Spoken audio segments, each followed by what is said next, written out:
Good afternoon. Welcome to a very special open classroom.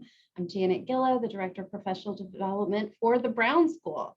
For those of you joining us here on the Zoom webinar, you're muted. We can't see or hear you, but we definitely want to hear from you as members of this community and stakeholders. There will be time for your questions at the close of the program. Also want to welcome anybody joining on the YouTube feed. We're not able to moderate Q&A through YouTube. Before we get started today, I want to give you a heads up about some great programming we have coming up. And actually, I know these presenters are on the call. So we have colleagues from the Heart of Missouri United Way who are going to be delivering a program next Thursday, that's November the 4th, on advocacy and allyship, establishing a racial equity framework that goes beyond HR. And a wonderful extension of some of the values we're going to be talking about today. Registration is free. Absolutely, everybody is welcome. I'll throw a link in the chat. And then the program after that is the following Monday, November the 8th. We're going to have the second part of this discussion regarding the Brown School Strategic Plan. That panel is going to focus on the Brown School's core commitment to cutting edge science, as well as our commitment to the St. Louis community. But now, without further ado, to get started on today's conversation, it's my great pleasure to pass the microphone over to Mary McKay, the Nydorf Family and Centene Corporation Dean of the Brown School. Well, thank you, Janet, and welcome to everybody, both who is with us on Open Classroom, but also who is watching via YouTube. I am just thrilled to be able to have our colleagues talk about the decade ahead for the Brown School. So the kind of title of our strategic plan, Driving Equity 2030, really lays out an incredibly ambitious strategic plan for our school, guided by what you see on this slide: a vision, a mission, a set of values that actually matter. So these are a set of collaborative work, having hundreds of stakeholders inside and outside the Brown School coming together to really guide how can we intentionally use the Brown School platform for a greater and greater impact. And so if you go to the next slide, Nancy, I'll do one bit of content introduction. So there's really three ways that we think that the Brown School can make a significant difference over the next decade.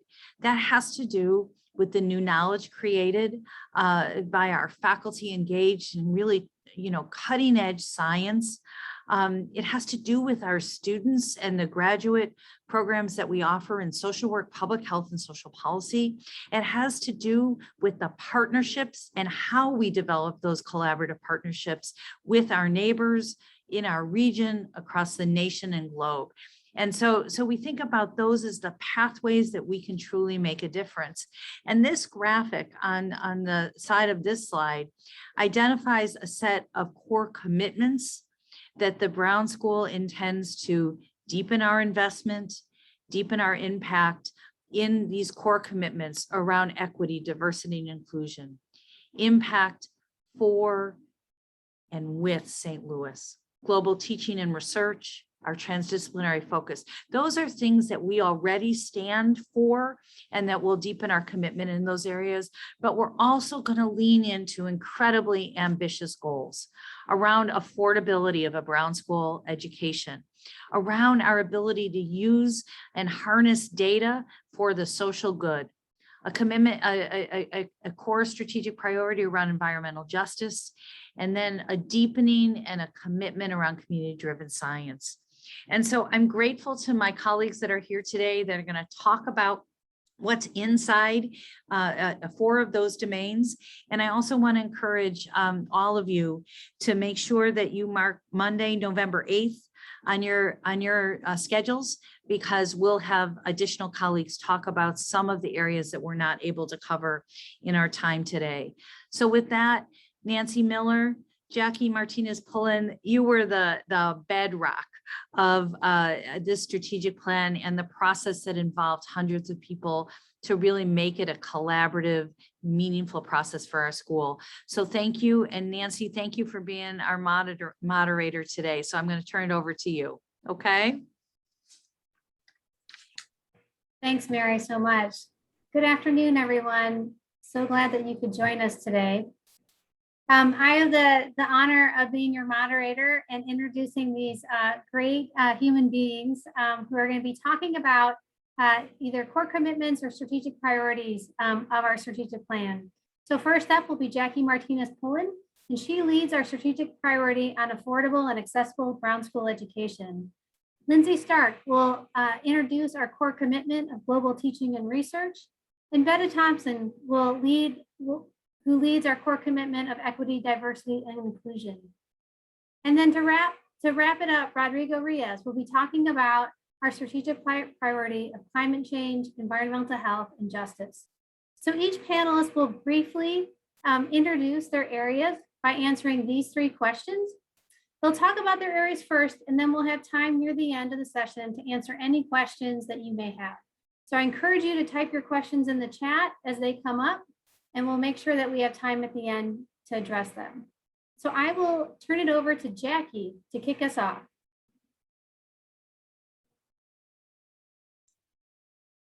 Thank you, Nancy. I am very excited to be here with all of you today to discuss the Brown School Strategic Plan. It has been a long ride, and Nancy knows we were the co-leaders of this process. So we finished it about just recently, and it went about 3 years. So we are very excited to be here and kind of show what we've done so far. I have been leading the Affordable and Accessible Brown School Education strategic priority, and I'm very excited about it. Because, as we all know, higher education is expensive. And those of us who go on to grad school will often take on a very large debt burden that can impede our choices in the future. So, and I also believe that affordability and financial accessibility is the key to equity in higher education. If we price people out of this area, then we're not going to have diversity, and we will not have people who've had experiences that need to be shared to inform the practices and the things that we do in the areas of social work, public health, and social policy. So it is extremely important for the school to address this, and I'm happy and proud to say that Dean McKay has made this a priority even when she started her deanship 6 years ago. So a 2-year, so again, why is it important for the school to address? Well, a 2-year graduate education is a substantial financial investment.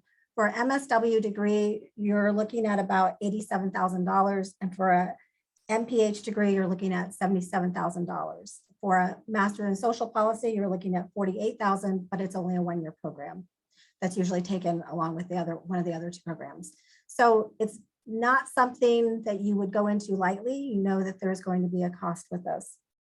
And we want to really make sure that for first generation students and those from underrepresented backgrounds, that tuition cost is not a barrier to them moving forward and going into these areas.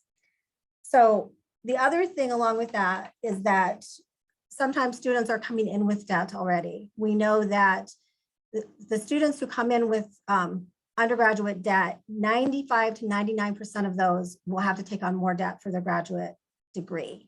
The other thing we know from a national standpoint as well is that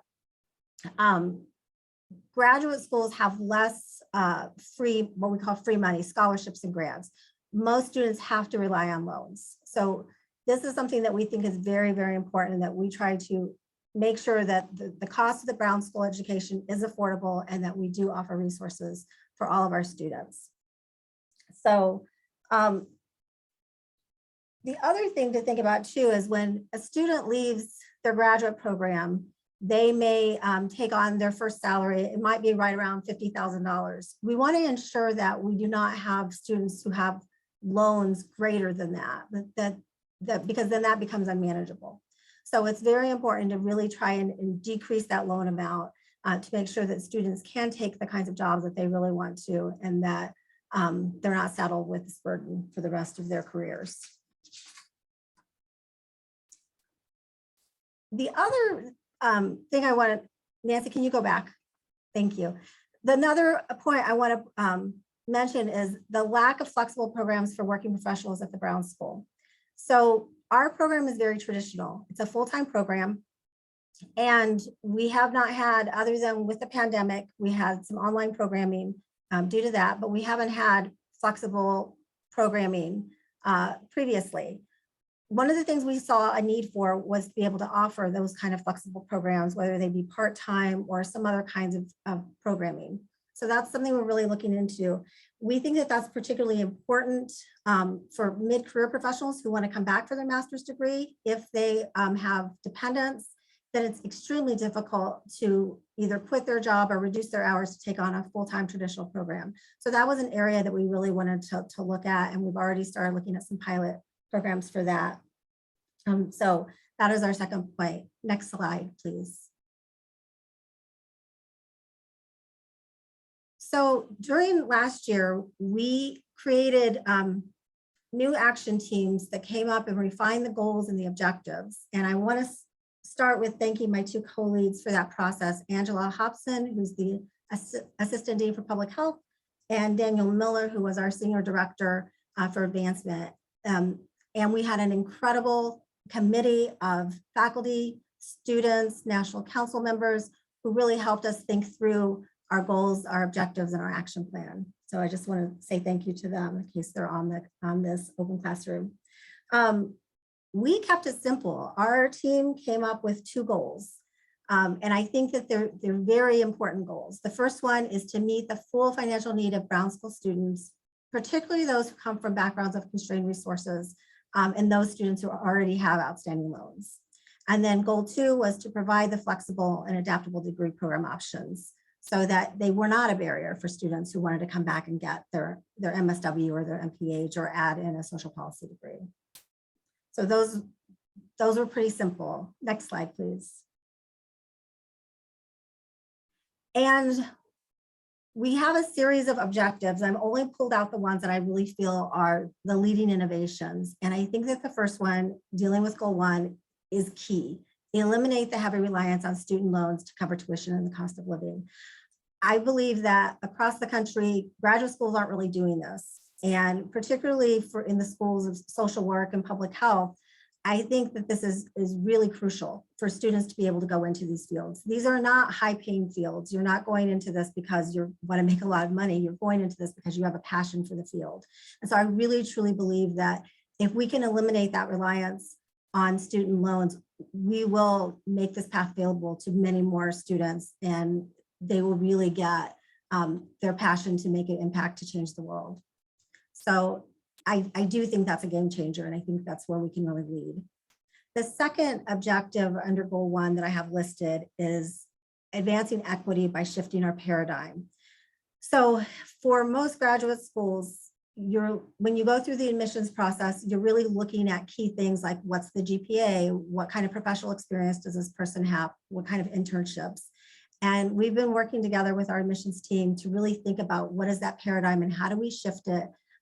So we're not just looking at these kinds of things that can actually be embedded in institutional structures that create the barriers. So for example, if you have a student who may not have the highest GPA because maybe they came from a school that didn't have the resources, under-resourced school, and they went into college and their first year was maybe a little rocky and they had to realize, how do I study for this? How do I do things?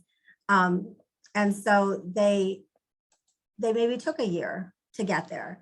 And so their GPA doesn't look as strong. So that might be a way where we think about resilience when we're looking at our admissions. And then the other thing I want to point out too is, internships. Students with really great internships might look really great on paper, but we also have to take into effect that you have students who maybe can't do those unpaid internships because they have to help with their families at home, or they're the only person to support them is themselves.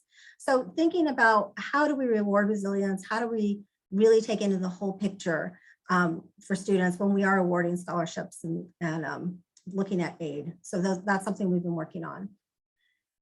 The second objective, or the second goal, has an objective that I think is important as well. And that is dealing with part-time programs. If we're going to create a part-time program, we really also have to think about financial aid packages that support these flexible program needs. Because if you look across the country, most part-time programs don't have that financial aid component. So I think if we really want ours to flourish and make an impact, then we need to make sure that we address that issue. So, and with that, I think I'm actually within my time frame. So I will hand it back over to Nancy. Great. I think I'll just pick up from here, Nancy, if that's okay. So I'm going to spend a few minutes talking about the global pillar of our strategic plan. And I want to start by recognizing that this global pandemic that we are still in has made much more visible certain realities that many of us have been working within for a while now. And the first of which is that we are really living in a global world. It's still very fresh in my mind. It's probably fresh in yours, how quickly COVID moved from being an isolated outbreak to a worldwide pandemic. And this idea of local being global and global being local, again, has been made quite apparent through the pandemic. So for those of you who have reviewed the Driving Equity Strategic Plan document, you may have noticed that the global pillar directly follows impact in, for, and with St. Louis. I didn't put this document together, but I don't think it is a mistake that these pillars are placed alongside one another. And that is because we recognize that the pillars are actually more closely related and connected than we might often give ourselves credit for. That the local solutions may inform global solutions and global solutions may inform local ones. We also have seen how the global pandemic has made visible the fact that there are huge intersections between social justice, equity, social welfare, and public health. We know that COVID hasn't affected populations around the world equally, that there are huge disparities in terms of who's getting sick, in terms of who's dying, in terms of who has access to vaccines, and in terms of who has access to health services. And finally, we recognize that transdisciplinary approaches are really needed to solve these complex real-world problems like the pandemic. The Brown School has long embodied these values and approaches with this one school model, and I think is really quite uniquely poised to move into this new phase of implementing the strategic plan with a deep recommitment to these values. If we could go to the next slide. The global pillar of the strategic plan has 5 overall goals, and I'm just going to highlight 3 of those today. The first is to develop and implement a model of global scholarship, services, and research for the Brown School, built around high impact priority areas where collaborations are focused on impact. And I just want to highlight that emphasis on impact for a moment, because that is so much of what the strategic plan is about. And I think can be unusual for an academic institution where grant dollars or high impact publications can be the things that are held up as the measures of success. And that's not the way the Brown School operates or what we are really all in it for. Don't get me wrong, we like those things too, but really at the end of the day, we are here to affect change and to make important contributions within St. Louis and around the globe. The second goal is to prepare Brown School students to be leading professionals in global social work and social welfare, global health and social policy. We are at the core an institution devoted to developing the next generation of leaders, implementers, and scholars who are going to be taking the torch forward long after we all are gone. And the third goal is to enhance integration of community engaged research, practice, and technology to address global disparities. And again, here I just want to highlight that community engaged research doesn't just mean community engaged research here in St. Louis, but it also means engagement in long-term partnerships in Uganda, in Kenya, in Haiti, in China, in Brazil, and in many of the other countries in which the Brown School has been collaborating. Next slide, please, Nancy. So I can't possibly do justice to the depth and breadth of the objectives and the activities that have been generated as part of each of the goals of the global pillar, but I would like to lift up just a few as examples of the way forward that we have charted for ourselves. And I know this slide has a lot of text on it, so I'll just draw your attention to a few of the pieces about which I'm particularly excited and find quite innovative. First, we are committed to finding ways to seed novel transdisciplinary applied global research that can encourage faculty, postdoctoral, and current students to come together to support evidence-based solutions. We are also engaging in conversations with current students, alumni, and other key stakeholders to explore how best to capitalize on our incredible global community and our growing areas of expertise to make sure that we are optimizing educational experiences for our students. So through activities like exploring new degree programs or enhanced curricula, we're really excited to be shoring up these academic offerings. I will just say that in the 3.5 years or so that I've been at the Brown School, I've seen firsthand our areas of expertise rapidly growing and deepening. And so just to share a few examples, we have incredible depth of expertise in creative solutions to poverty, gender-based violence, nutrition and livelihoods, forced displacement, both due to conflict and due to new environmental realities, mental health and psychosocial well-being, and built environment and physical health. And this is truly not an exhaustive list. It just scratches the surface of the ways in which our faculty, students, and staff are engaging globally. We are already offering globally focused courses taught here in St. Louis, as well as those that are taught in field sites around the world. And we're exploring models for more sustained partnerships with other universities and community partners, where these global courses could be more standardized components of the curriculum and could be linked with global practicum opportunities for students who really want to continue to deepen their applied learning in these settings where we have strong partnerships. So we're really excited for that component of the strategic plan. And we see all of this as a way to build on the strong foundation that we already have to prepare future leaders and global citizens who can foster local solutions that are needed around the globe. So in closing, I will just say that, we're thrilled that the Brown School is a leader and working in partnership across the university and with partners around the world, and look forward to building this work together to address critical issues of global health equity and social justice. Veta, I'll hand over to you at this point. Thank you.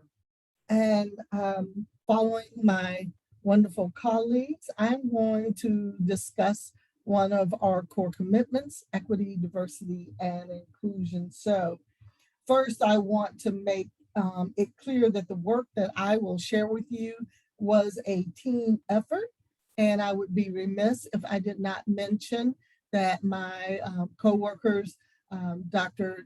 Darrell Hudson, Jewel Stafford, and Atia Thurman worked closely with me on this effort. And we had a wonderful committee that participated with us, gave us very important and strategic feedback to get us to the point that we were able to reach. And that committee included students, both doctoral and master's level. It included alumni and members of our National Council, as well as faculty and staff. And so, as many of you know, the Brown School holds equity and social justice as guiding principles in its work. These principles are an important feature of Brown's history and its mission. They direct our educational aspirations, training practices, as well as our approach to research. Given this long history of focusing on equity and social justice, it is not surprising that Driving Equity 2030 would seek to have us lead in this area. So what is our why? Much of this last decade, from local calls for social justice after the shooting of Michael Brown, to observations of increasing economic, educational, and health inequity in our region, in the nation, and around the globe, to the clear consequences of that inequity exposed by COVID-19. The Brown School recognizes that it has the capacity to make a difference. Brown constituents, students, alumni, faculty, and staff, as well as other stakeholders who work with us, noted the societal importance of this Brown tradition. We have learned that despite our investment in rigorous science and in dissemination and implementation, we have not had the impact on inequity that we would like. We understand that these areas of our endeavor are necessary, but they are not sufficient. We must, and our students and alumni must learn to plan for equity from the beginning of our work through the entire process of implementation, dissemination, to monitoring and evaluation for us to reach our goals. The internal and external efforts that are the focus of this strategic plan, this portion of the strategic plan, call on Brown to lead in integrating equity into its strong evidence-based curriculum, supporting diversity, defined broadly in this context, and inclusion and achievement, regardless of identity or social status. Our intent is for students to interact with faculty, practitioners, and staff who engaged in finding and disseminating new solutions. Solutions to contemporary social health and structural challenges, as well as addressing the root causes and consequences of inequities. The Brown School is responsive to the data that suggests that diversity and inclusion's benefits lie in their contributions to complex problem solving of the nature that we encounter today. Next slide. Our goals are focused on key areas of Brown's work, primarily teaching and research. Equity pedagogy leads in our strategic planning efforts. What we seek is an inclusive learning environment that produces equitable outcomes for all of our students.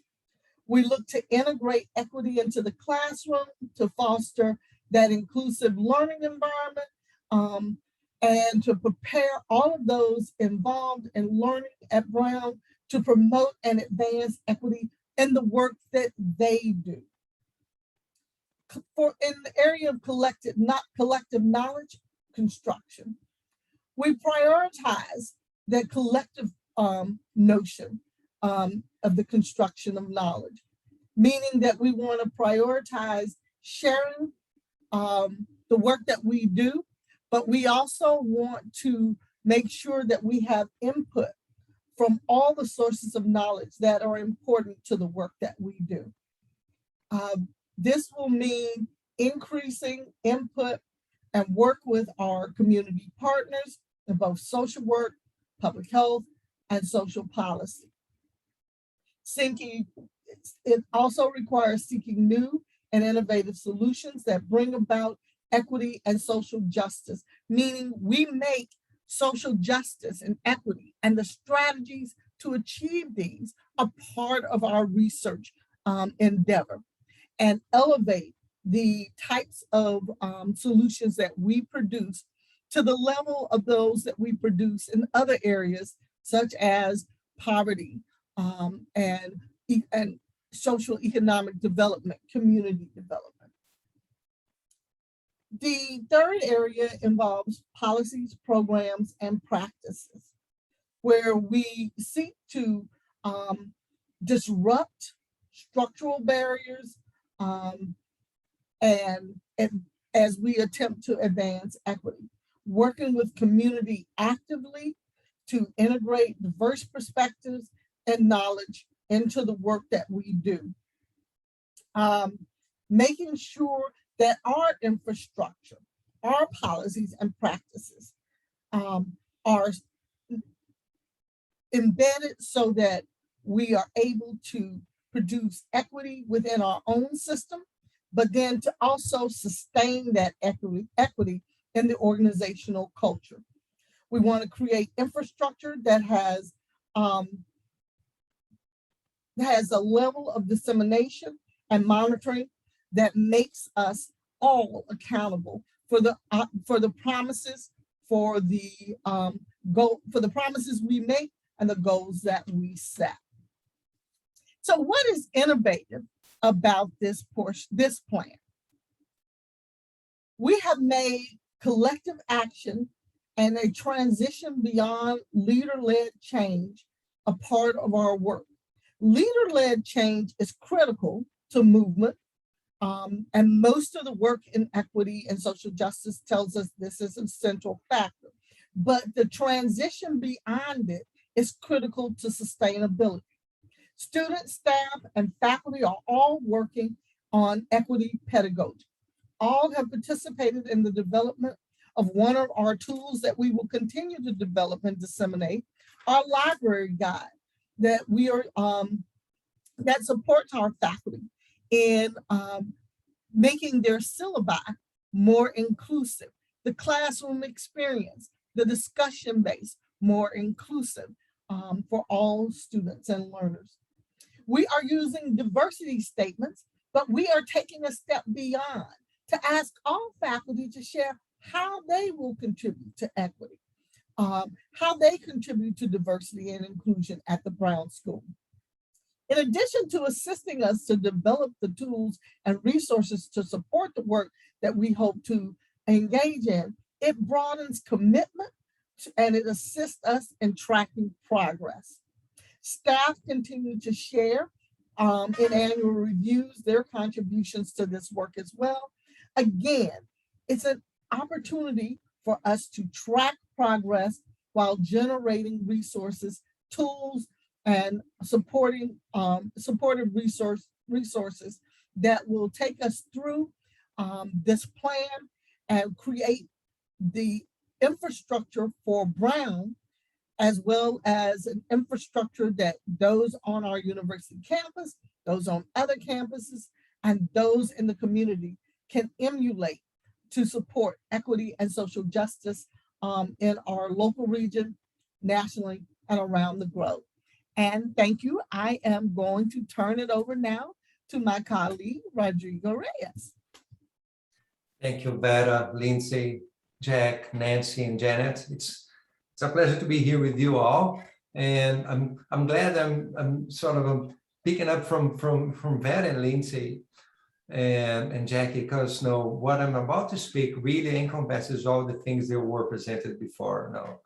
It relates to equity, it relates with sustainability, it relates with access, and how we manage the world we're living now. So the commitment that we are making for the next decades is really to gear up the Brown School to deal with climate change, environmental health, and justice. This is no longer a niche or no longer a sort of a novelty. This is an immediate need. And I'm very happy to see that our community at Brown is deeply invested to make a difference in our communities when it comes to climate change, environmental health, and justice. So maybe we can move to the next one. And why we need to talk about this and why this is important. Well, we are experiencing a planetary tipping point, and we are seeing not only the news every day, but when you pay our bills, electricity bills, or energy costs, and the impacts we're experiencing in our lives. Here in St. Louis, nationally and globally, we are seeing that every day. This is no longer sort of something we can wait to act on. We are seeing massive declines in biodiversity. We are accelerating the consumption of the resources we have in our planet. And unfortunately, those patterns of behavior and consumption and the way we've been interacting with our surrounding environment, it's not affecting our well-being, And it's even more dramatic, the impact that in people living in poverty with poor access to resources and so on, maximizing the issue of inequities we are experiencing. Also, we have to understand there are historical reasons for us at the Brown School to really act on environmental injustice that we have experienced in the nation and overseas as well.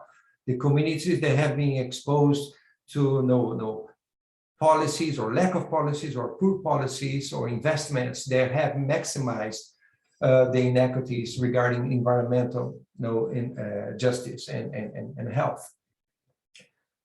So the Brown School is the mission and the business of we have been committed to do is really making a difference in improving well-being and reducing inequities in our communities. So climate change, sustainability, environmental justice, and environmental health are core elements for us to achieve that mission. So it's very timely that we're doing this. It's actually very timely that we're talking about this today because the COP26, the global conference on climate change and biodiversity and calling for immediate action is happening now. So I'm fortunate to present this today. I think we are getting more media attention because of that. So maybe we can move to the next one. So what we are now aiming to do, and that's where our efforts will be aiming to, it's really, as I said before, gearing up the school to be a major player and a major contributor for the well-being of the planet and in our communities. So we are articulating that around 5 goals. First, we want to integrate climate, sustainability, environmental health, environmental justice in all research and partnership strategies that we are working on from now on. So that's a core commitment. And that includes new committees, community members, key organizations in St. Louis, in the region and nation and global organizations. They are important players on their round. So we will be partnering with them. We want also to build a cohesive and disciplinary educational approach. And in that sense, it's very timely that we are putting this effort now, because we are in a good position where social policy, social work and public health can work together on curriculum opportunities. So making the classroom more not only inclusive, but more meaningful for that route. We also want to help our faculty and staff to become leaders on that field. So we are proposing to train them in making more sort of capacity building efforts, including this one that we're doing today, for instance, educating our colleagues about that. Remember, we are in many ways putting something new in our portfolio. We had sort of sparse efforts and more independent efforts, and we are putting all together under the same umbrella. This is really a sort of a new piece that we are adding to the school. To do that, we have to communicate well why climate, sustainability, environmental injustice, and health inequities are connected. This is a matter of educating not only academics, but educating community, providing a more intentional effort in educating how we can actually improve our environment. So that communication strategy will help us to raise awareness across the board, and that's what we are aiming for.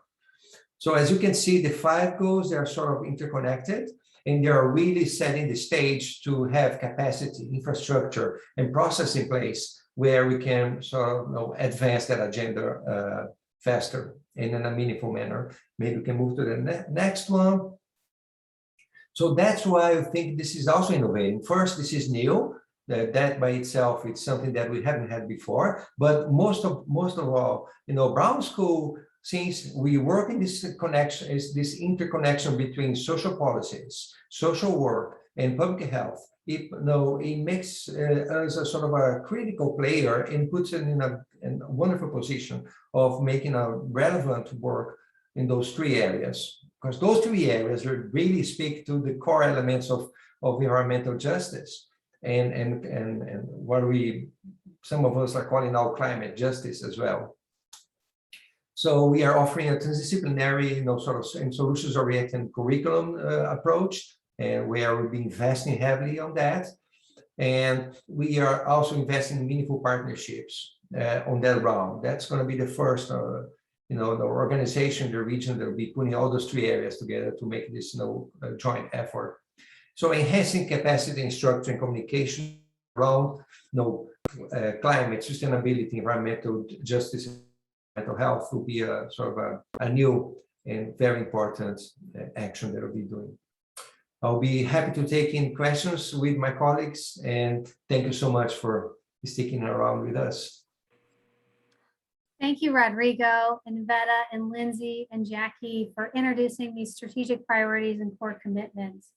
So now I'd like to open it up to any questions or feedback or comments from our attendees today. Let's see. So Josh Landman asked, data science and biostatistical education is growing rapidly across the university. The Division of Computational and Data Sciences, which the Brown School already participates in, is just one. The medical school also has numerous programs, including various MS level programs in biostats and data science, as well as Masters of Population Health Sciences program in the Division of Public Health Sciences. How does the Brown School plan on optimizing its future education thrust and leveraging the expertise and course offerings present in other areas of the university? And how will that play into the future collaborations the Brown School will participate in, especially when considering statistical education that doctoral students receive and the courses that MPH, especially biostats and epi concentrations, are able to take? I can jump in right away and tell you that we are not only planning, we are doing that already. We actually yesterday just approved a new certificate for the MPH program on data science and artificial intelligence. And we also approved recently a spatial epidemiology course. So we are gearing up the quantitative skills that we are offering in our curriculum right now as we speak. So this is not only on the planning stage. We are doing that already. But and Jackie, maybe you can speak more about that because you know all things on the strategic plan. But data science is one of the core elements of our strategic plan. And we are actually actively making efforts that recruiting faculty and gearing up our school on that route.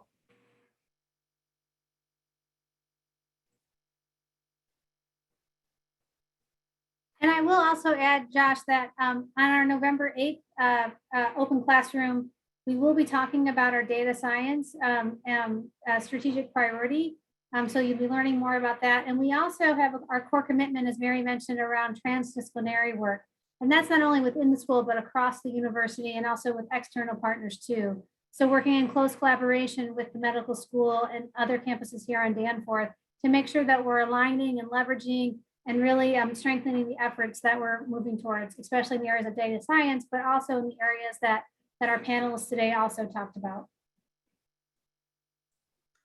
And I also just wanted to add on based on Rodrigo's point, is that the university strategic planning process is going on right now, and they relied heavily on the school's plans. And I know that at a university level, they're currently looking at the working group reports, and hopefully will start pulling out the key areas of those to focus their strategic planning process on. Or the strategic plan on. And I think what we're going to see at a university level is going to be a lot of collaboration across all the different areas, data science included, since data science is one of the working group areas. So I think there's a lot to be excited about, and a lot of collaboration that will be happening very, very soon. Our next question comes, given the traditional low enrollment of males in the Brown School, what efforts are being made to attract Asian, Hispanic, Black, and Caucasian males to the program?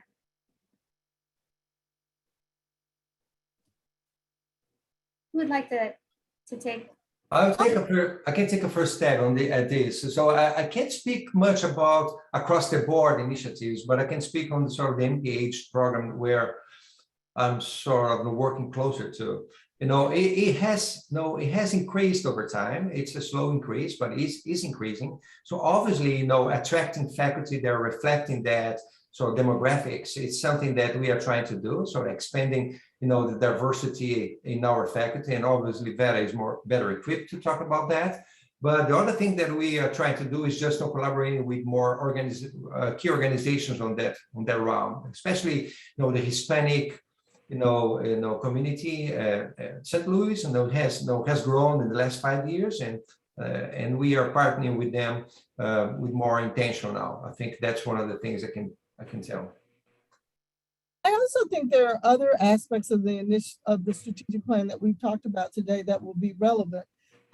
Affordability, and for many Black and Latinx Latino males, affordability would be an issue, and increasing that will make this more of an option. But I also think shifts in our approach to our curriculum, offering curricula that are more aligned with some traditionally male views of appropriate work, the data science aspects, the statistical aspects, that will be attractive to some others. Our social economic development work, making our macro programming more accessible to students who may be interested in the area but hadn't thought about social work as an avenue to pursue those interests. So I think there are things on the horizon that will allow us to more effectively recruit, in addition to having more visible faculty of color, as well as we've always had a strong bench of male faculty. So it's not going to be that, but more faculty of color and more outreach to more institutions where male students of color attend. Well, there's a sort of a tweak on that conversation as well, because now in this team sort of field, the issue is that the gender imbalance is the opposite. Attracting women is very important. So I think we also need to be cautious that as we gear up the quantitative components, we know that we want to keep attracting more inclusive classrooms. So it's not an easy conversation, and that's a very good question. Also, the makeup of our demographics is not quite different from the makeup of the nationwide demographics for social work and public health. So we are not that far from there. Although considering the local demographic distributions, that's different, obviously, but that's something to be considered. That's a very good question, though. Thank you. So one of the questions that came in also is around, how has the pandemic changed the process, and whether you believe that it's changed the plan, the strategic plan, especially in your areas. I'll jump in here because obviously the pandemic has affected global in a lot of ways. And, we did go through all our groups went through a sort of revised look at the strategic pillars and priorities when COVID hit. So we didn't, throw everything out and start from scratch, but we really took a good hard look to see what new insights could be gleaned from the pandemic. What do we need to rethink? What do we need to build or to add to what was already there?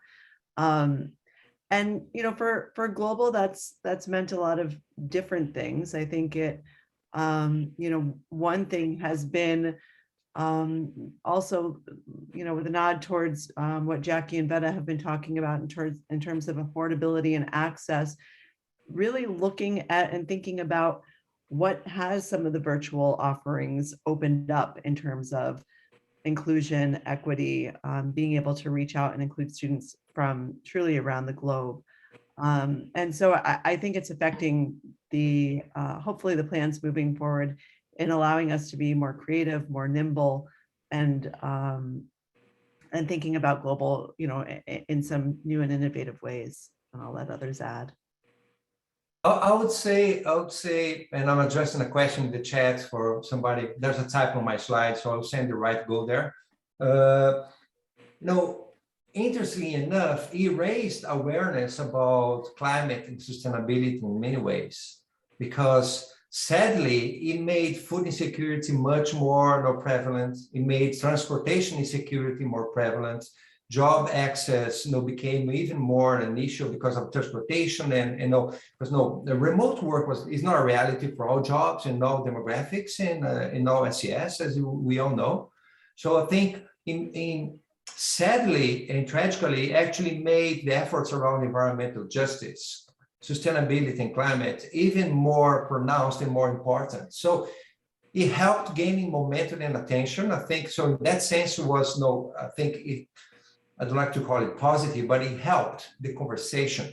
But sadly, it really showed how environmental injustice is really affecting communities across the board, and particularly in our region as well. So there's a tragic connection that happened because of the pandemic.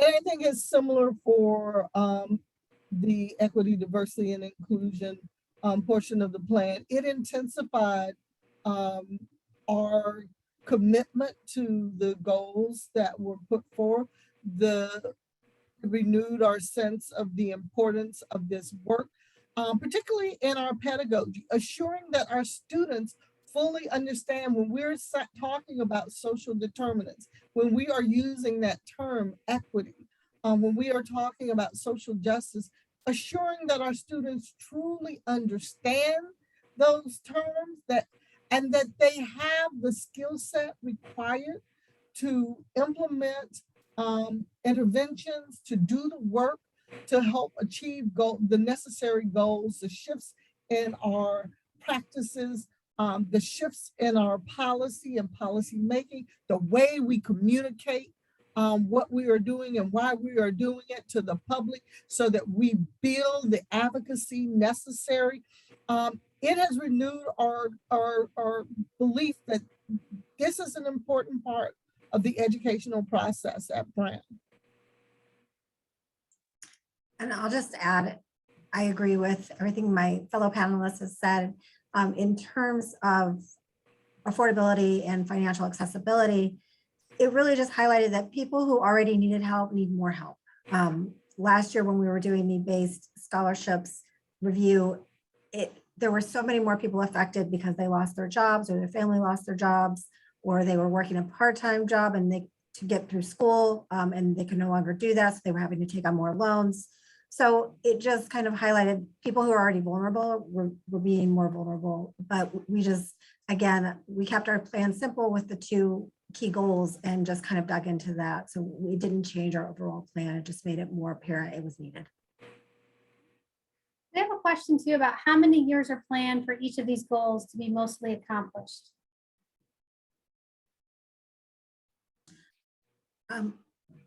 Can I just say really quickly, we are looking at, ideally, we would have the amount of money raised that we need. We would do that within 10 years. It would be great if it was less than that, but it is quite a long time to do that. Some of the shorter goals and objectives that we have planned, we're hoping to have those in 3 to 5 years. We already have a pilot for a part-time program for one of our mental health, for one of our concentrations that is set to start next year. So some of these objectives will be done within 3 years, and some of them are going to take longer. We're hoping at least half of the program will be done, or half of the goals will be reached within 5 years. If I may add on that, Jack, also, as you say, there's a sort of we need to coordinate, capturing resources and putting them to accomplish several of those goals. But we have been guided and already we are acting following those things. I just mentioned that we are approving new curriculum changes, and some things that are happening already because they are guided by those goals that we set. So we are not sort of waiting only for the resources to be in place to do things. We are already doing things. I know Lindsay is doing the same thing with the global office. We are already doing changes guided by those goals. I think the same is true for equity, diversity, and inclusion. There are some things we have already initiated. But I do want to say what's different here is that in our knowledge construction area, where the focus is on the type of research we do, and in our policies and practices, these are not 5, 7, 10-year goals. These are ongoing issues that we will be engaging in over the life of the school, because we must hold ourselves accountable for equity. No matter how far we go or how far we've come, there is still work to do. And the goalposts will change because the nature of our society will change. And so that research has to continue, and our internal examination of our practices to be a model must change. And so for me, those are ongoing forever.